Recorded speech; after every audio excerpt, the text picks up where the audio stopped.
Hey guys, welcome back to another Moondog trading video. Tonight's video, we're going to be talking about Bitcoin, Ethereum, Matic, Cardano, Solana, Shiba, and Avalanche in that order on the charts. And guys, we're also going to talk about what is going on with the market makers and the FUD and everything that is happening around right now, and one of the potential reasons that we're having this move to the downside. Now, with all that being said, we did create this little pattern here. We talked about maybe our rejection point, our box up here, which we ended up getting rejected at. We drew our trend line for maybe a potential breakout. Then we had our target up here, which we were only about about $100 off that target, and which is not bad. Guys, listen, I always tell you guys, it is so hard to get to the dollar on Bitcoin. Like you could even see here. That's why I draw these green boxes right here. And this was my blue box. We hit it once, we hit it twice. We tried to break this trend and we got rejected right before it again. And then it was downhill. Now, yeah, in yesterday's video that I made, guys, I talked about how if this starts to come down into this area. See, I was looking for a bounce in this area. That didn't happen, obviously, right? We just sliced right through it like butter. So, but I did say I didn't like this candle setup. We'd have to see how it goes. But right now, at the time, the candle was playing games with us, going green, going red, and it was halfway through. Now, wow, that really did. It came up to my fib. I don't know if I drew this up after or if I drew this up during the video. I'll have to go back and look, guys. But I did have this fib here, which it did almost hit that fib. Okay, and I will show you guys how I did that. I took the fib from here to the top, and I brought it straight down to here. Or actually, that lines up too. Either way, wow, that's even a better fib. I must have took it from the hourly, but that still hits our mark at the high anyways. That was a double fib right there. So basically around that 44,235 mark, I drew two fibs there. Let's see how did I get that fib? I'm curious myself. Maybe I went from here down to this candle right here. No. Does that line up? No. Huh. I must have took it off the 4 hour then. I must have not took it off the daily. Either way, it lines up right perfectly right here with our other fib coming in around that 44,200 mark. Then we ended up getting rejected there. But we did not break this. You remember what I said in yesterday's video, guys? And guys, I'm not a financial advisor. Everything I say is just my opinion, education purpose only. I would want to see us get a 4 hour daily candle close above this previous candle, because this was our new candle, right, from yesterday's video. Above this previous candle right here, I'd want to see us get a 4 hour candle or a 6 or even a daily. Either one of those would look good above this solid part of the candle. Then we could push for more upside. That did not happen. We got halfway up, rejected. And then when I told you guys, if we get down into this wick area, I believe we're going to make a new low. Now, I did have a target for that low being around this 42 area. But let's look at the 4 hour and see what happens. Okay? We literally just ripped right through it. All right? Then we did bounce a little bit off my line right here, coming in at 41,668. But as you can see, what we want to see on a bounce, we want to see it bounce and break above this previous candle or even this previous high to show some momentum to the upside. That did not happen. What happened? We fell back down into this wick, and down we came for another low. Then again, same thing. This time we opened up here. So we closed here. Let me draw. I don't know if I can draw these lines this good, but we closed here, okay? And then we opened the new candle here. And then once we broke down into this area, it was another downhill, okay? Now, we are currently seeing that right now in the 4 hour, but I don't really like basing those candles on the 4 hour. Now, the one thing I was looking at was this green box area that we talked about, 4,200 area to 39,600 area. I wanted to see that area hold to stay bullish, right? That's what we were looking at. Now on the daily, the only problem on the daily, what I'm seeing now is we're seeing this ugly M pattern. I'll draw this up for you guys, and we can see if this plays out. But usually they do, guys. Let me take off this lock. and we're going to start from here, go up here, we're going to do here, we're going to do here, and we're going to do here. And once we broke this line, now is the downhill fall, okay? And now the only thing that's holding us up right now is that, I have this as our support area, this green box. Now it is acting as support. We got the bounce. We still haven't broke underneath it. What I would be looking for now, guys, currently, we have there's two things I'm looking at right now. One is if we can stay above this 39,600 and I'm sorry, 39,600, let's just say 39,600 area even. If we can stay above there, okay, and get a bounce off there and start to move up to the upside, and then we could see maybe a 2 or 3 drive on the 4-hour candle. What I mean by that is get three. See how this is a 3 drive on the 4-hour, 1, 2, 3 candles to the upside. If we could do that, then yeah, maybe we could be looking at a potential reversal if we can get these 3 up drives on the 4-hour. All right, but right now on the daily, I went to the 2-day. Right now on the daily, it's not looking too healthy right now. Again, like I said the other day, but nothing. We could just create a new low here. So we could just break this low right here, which came in at around 4,000, pretty much 4,000, 4,099,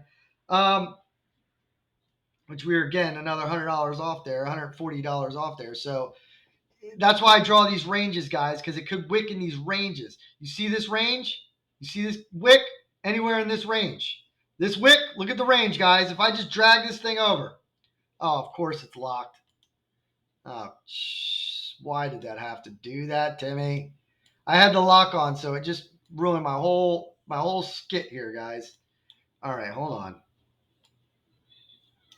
Let's bring it back. Let's bring it back. Get it into reality. Okay. So now if we just drag this over, and these are all in the dailies. Each candle represents one day. Look at this, guys. Wick, wick. Oh, I just moved one of my lines by accident, but I know where it is. Wick here. So this was a very, very good potential spot for a bounce, especially at this 39,600 area. You saw how many touch points there were there. Okay. Now, with that being said, with this area here, the reason I mark this right here, actually, I'm going to make this, we'll make it green. How's that? 38,760. Because if we do break down, if we break down the 4,000, or I'm sorry, the 39,600 area, and we get a 4-hour or a 6-hour or a daily candle closing out of that, down from that area, this M pattern target would be right around the 38,760 area. Okay. Now, if we break that area, I would be looking at this area, the fib, the 618 fib right here. I'll draw it up for you. This would be my target area, coming in right around the 37,750 to 30, just say 3,700 even, because I got 37,223 there. But, we want to see that area hold. If that area doesn't hold, then we could be looking down at this 35,500, let's just say 35,500 area even. Okay. So those are my 3 downside targets. So break, break, break, break. And then, I don't know if we're going to get this low in my bounce area, but we could in my blue boxes down here if it gets really ugly and this flips. But let's see. Well, the daily is now on the MACD is crossing under. We talked about the MACD yesterday. Well, now under 42,800, it will still cross to the downside.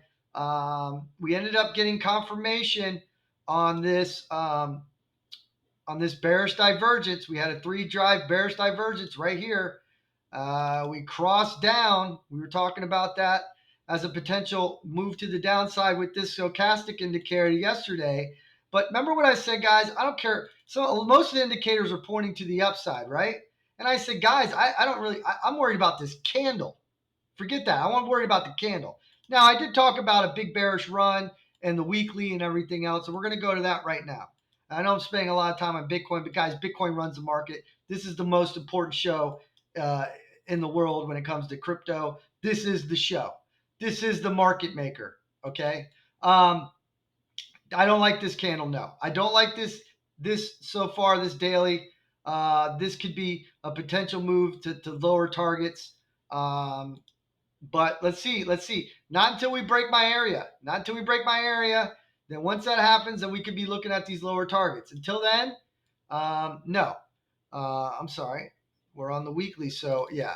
Well, we still got on the weekly. We still got a couple days, guys. Remember, it doesn't end until 7 o'clock East Coast time, and that's what I'm looking for. So just keep that in mind. Now let's go down here and look at some indicators. Everything on the weekly. Let's see. So Stochastic is starting to move up. Look, we got some bullish divergence. We just need it to flip. We need to flip this 9 right here. We also need to get above 43,000 currently right now on that weekly for this to come up to the upside. So there's a couple things that we still want to see, but the weekly overall is looking okay. They're showing a lot of things that are pointing to the upside on the indicators. But guys, remember I always tell you, candles are big. When I first started my channel, we've always been accurate. We've always been in the 90s. We've been crushing it more than anybody I've ever seen doing a crypto channel. I don't know who else could do it as good as we have in this channel. But I remember we used to I didn't even use indicators for you guys. I would just look at candles. And I could tell exactly what was going on just by candles and patterns. And that's all we did. And we crushed it just on candles and patterns. Now, a lot of people said, oh, why don't you show us some indicators? So I added some indicators. I brought that to the program. I know every single indicator. I've done so many different indicators, and there's so many that you can use. And some of them are helpful. But guys, it comes down to patterns, candles, and volume. Okay? All right? Down here. This is what matters. All right? That's really, really what matters. And of course, fibs. Fibonacci tools are very, very important, guys. All right. But I'm going to move on now. We already talked about Bitcoin so much. We're going to move on to Ethereum. And guys, Ethereum, you know, we just skipped. I mean, we just, wow, we just went right through this 3,000 like it wasn't there. Guys, that usually does not happen. I mean, there's a lot of fun. The market makers are pushing this. Okay, I wish I had more time to do this video. I only have 12 minutes. The market makers are pushing this. Okay, now back in the day, so if you were in Wall Street and they had the floor, they had silver, they had coffee, they had orange juice, they had all the commodities, everything, right? But let's just say they used orange juice for example. Okay, so they had the orange juice guys when they were in the pit. They called them the pit. And they had a little circle. They ran the orange juice. The other pit ran the silver. The other pit ran gold. The other pit ran coffee. The other pit, they all ran different things. And then they had the pit boss that would get on the phone with the market makers. The market makers would sit up in the booth, and then what they would do is they'd have all these guys, the guys that were down in the pit, let's say the orange juice pit, they'd all start yelling numbers. Go, boom, boom, boom, 35, 50, 100, 75, 50. And then what they would do is they would take the lowest number and then the highest number, and whatever the highest and the lowest number was, they would cut it, and they would just have guys yelling, and then they'd cut that in even. So say they did 50, they did, let's just say they did 25 and 75. They would say, all right, the price is 50. And they'd cut it right in the middle. And the market maker called down and say, this is the price. And then boom, that'd be the price. Everybody start going nuts. Okay. It's like Trading Places. You ever see that movie? It's an old movie with Eddie Murphy. You guys can check that out. But I'm not going to spend too much time. But the market makers right now are causing FUD. There's war talk. There's so many talk, guys. There's so many things happening right now with the Fed. They're just controlling the market, guys. They're controlling the market, and I see it happening. To me, that's why I'm saying let's see if this bounces, because right now we are getting a bounce off my area that I've been talking about for a long time now. Okay, so now for Ethereum, I just don't want to see a daily candle closing under the 2881. We can wick it, just don't get a daily candle closing under here. If we do, then I would look for 2800 to hold up. If 2800 doesn't hold up, then I'll be looking at 2724 and 25.72. And then to the upside, let's see if we can get past 3,000. First of all, 2029. Well, we can bring that up actually a little bit here. I'm running out of time, guys. I'm gonna have to do this quick now. Let's see, 2029 right here. Actually, I like this area right there. 3,000. So 3,000 to 3,036 right here. Let's break this little area right here, and then maybe we could head up to that 31.54 and the 32.74. All right, so that's Ethereum Matic, guys. Woo. Matic, I like Matic. Matic's doing a nice little bounce here. Let's see. Wow, good resistance right now coming in at this area. Guys, I cleaned up my charts, and I did have this area, guys. You guys know it. I had the 164 and the 165 all day long. That was, I have it right here on the fib. Okay, so we have it right here on the fib. So that's basically the area I was looking at that target. If we came down, which I didn't think we were going to get that it was going to go that bad, but it did. And now let's see if we can get back above 176, get a daily or 4-hour candle closing above there, and then get the second drive on the candle to the downside. Let's see if this 164, 165 area holds up as support. If it goes under there, then I'd be looking at this 59 to 160 area. Okay, 159 to 160 area for Matic. How much time we have? Okay, Cardano. What do we have here? Well, we hit my dollar. Look at this, guys. Look at this. We had a $0.0092000. You can't get any better than that. I would like to see that area hold up as support. Let's see a 6-hour or a daily candle closing above 103, and then maybe we can get back above this 108. Forget all these other lines. I want to see 108 and 112, and then push up to 116. I just want to create a new high actually on the daily coming in at 109. So that would look bullish, even if it takes 2 days. Okay, to the downside, let's see if that holds up. If that doesn't hold up, then we could be looking at 99 and 92 and retesting this trend.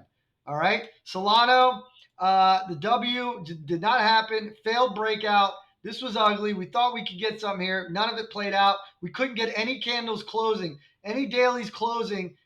We always talk about a daily candle closing out of here. We got out of the trend, closed under the trend, and then came back down under the trend again. So that was just ugly. We can erase this trend at this point, kind of figure out where we're going. Now, it did hit my downside target, 90. I want to see 90 hold up, okay? And then I want to see 80. If 90 doesn't hold up, let's see 80. Let's get back above 100 and test this 105. A 4-hour or a daily above 105 could start a smaller W, which could create a bigger move to the upside. How much time do I have?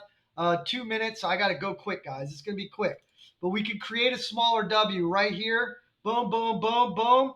We could break this 105, and this could be a potential nice setup trade right here. Boom, with a target area of right around 125. Okay, so that's what I'm looking at for Solana Shiba.